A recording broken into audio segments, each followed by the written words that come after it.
Last week there was an article in the Washington Post by Josh Dawsey with the headline, "Many former Trump aides say he shouldn't be president. Will it matter?" A compelling question, no doubt, but I've got another one. Are these people really as thick as they seem to be? I only ask because with a lot of these people, it's hard to tell if they're lying or honestly that much of a dipshit. But before I get too far into my rant here, let me tell you what I'm ranting about specifically.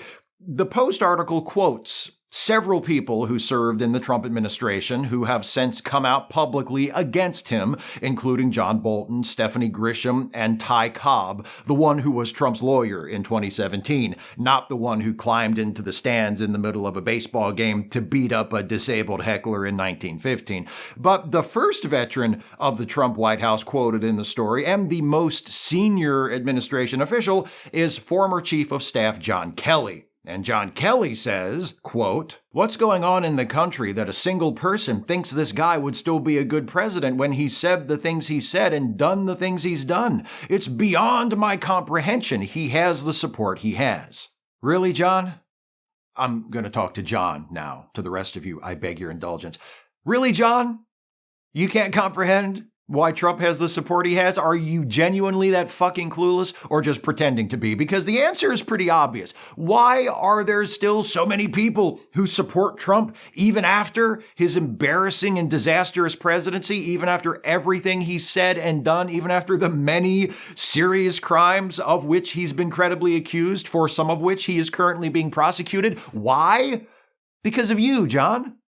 Because of you and people like you and your political party and the entire media and cultural ecosystem you've all developed to support and protect that political party. The fucking audacity of these people to come out in public and act like they have no idea why Trump still has supporters when most of them are still members of the Republican Party. Who has spent multiple generations sabotaging education in this country, telling people cigarettes don't cause cancer and fossil fuel pollution is nothing to worry about and climate change isn't real? Who has spent decades conditioning tens of millions of people in this country not to trust science, not to learn from history, not to read books, not to think critically? That if they encounter a fact that makes them uncomfortable or contradicts their worldview, they can just pretend it's not there.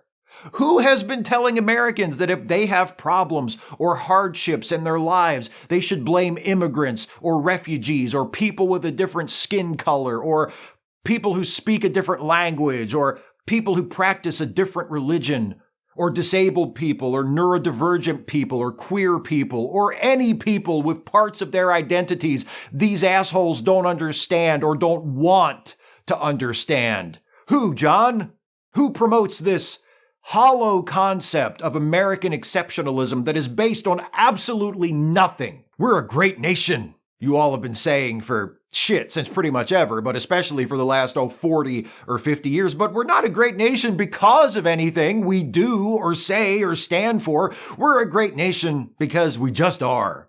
And nothing can change that. It just is what it is. America is the greatest country in the world by definition, as defined by Americans who have been told by the people they vote for that it doesn't matter what the truth is. If you lose, declare victory. If you fuck up, call it a success. If you can't brag about your actual accomplishments, invent some imaginary ones and brag about those. Sure sounds like the game plan Trump has followed his entire fucking life. I wonder where he got it from. Who ceded responsibility for writing firearm regulations to the NRA and told people the only solution to gun violence was more guns, and then told people, you'd better vote for us because if the other guys win, they're going to come take away all those guns we've been telling you to buy? Who said that medical professionals providing reproductive health care services were murderers?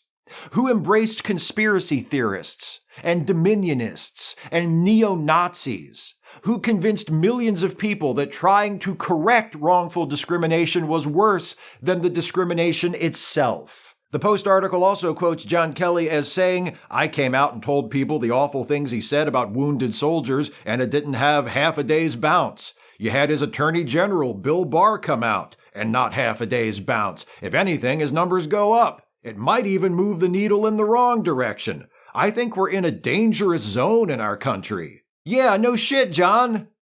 Is it a mystery what this is? It's exactly what the Republican Party has been working toward for longer than I've been alive.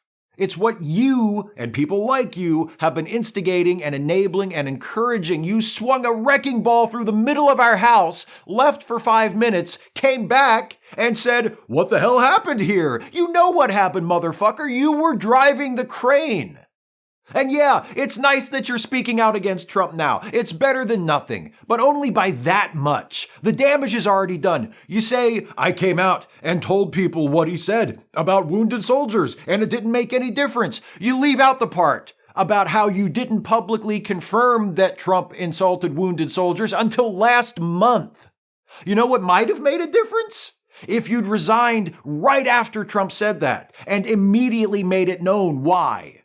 If you or any of your former colleagues from the Trump White House who are speaking out against him now had shown the least bit of guts when it actually mattered.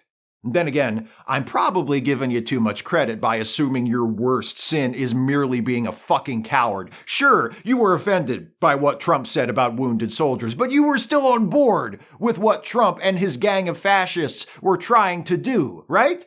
I'm not sure how you or anyone else who worked for his administration can deny that, since it's been obvious what Trump is since the day he declared his candidacy in 2015, and you still took the job.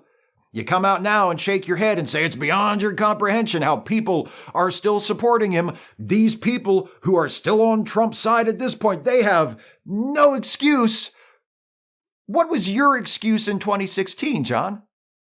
When you accepted Trump's nomination to be his Homeland Security Secretary. Or in 2017, when you implemented his travel ban targeting Muslims, when you carried out his racist and cruel immigration policies, when you started the effort to construct his absurd and useless border wall. You don't think you need an excuse for any of that, though, do you? See, that's the problem. These people who are still on Trump's side, those people supposedly beyond your comprehension, they've been taught not to listen to people who tell them things they don't want to hear.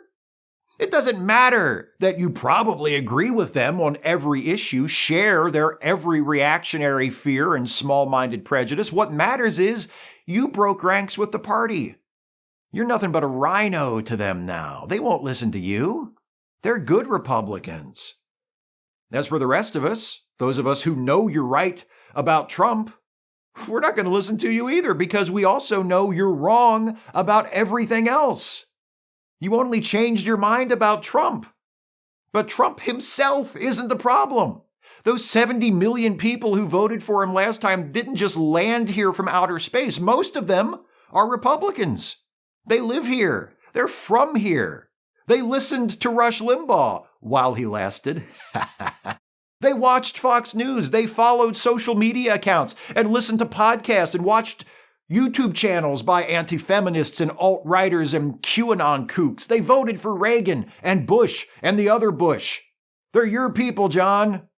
They always have been. And this country of ours, this allegedly great country for which you wore the uniform of the Marine Corps as a 4-star general, if they get their way, they'll destroy this country. They'll tear down every democratic institution it has. And if they do, John, and you find yourself in the aftermath, looking around in disbelief, asking yourself how this could have happened, just remember that Trump and his base of bigoted, fanatical, paranoid, proudly ignorant, fascist dead-enders were only able to demolish it all so quickly because people like you spent the last 50 years setting the dynamite.